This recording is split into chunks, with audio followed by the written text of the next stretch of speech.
নমস্কার, আমার নাম ডক্টর চিরজিৎ দত্ত। আজকে আমরা যেটা নিয়ে কথা বলবো সেটা ভীষণ কমন একটা ব্যাপার।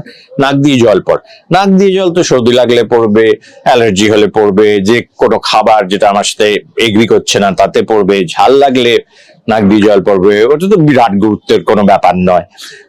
when it becomes important is নাকের একদিক থেকে শুধু জল পড়ছে, দুদিকে নয়, একদিক থেকে। বাচ্চার ক্ষেত্রে একদিক থেকে জল বা সর্দি রাইনোরিয়া হচ্ছে, তার মানেই বাচ্চাটা কিন্তু অলমোস্ট সার্টেনলি কিছু একটা নাকের মধ্যে গুজে বসে আছে, ভয়ের চোটে বলছে না, তাই জন্য নাক দিয়ে ওরকম ইনফেকশন হয়, জলটা পড়ছে। অ্যাডাল্টদের ব্যাপারটা কিন্তু আরো সিরিয়াস।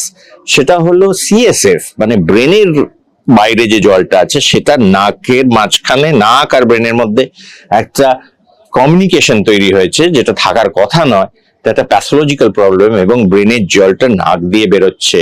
এটা কিন্তু ইমিডিয়েটলি ইন্টারভেনশন দরকার, and it's a very very serious matter. So নাকের ইউনিল্যাটারাল, মানে একদিকের নাক দিয়ে সর্দি বা জল পড়াটা কিন্তু অত্যন্ত সিরিয়াস ব্যাপার, ইগনোর করা একেবারেই উচিত না, অ্যান্ড কমপ্লিটলি ট্রিটেবল এই কন্ডিশনগুলো। এটা একটু মাথায় রাখবেন। ধন্যবাদ।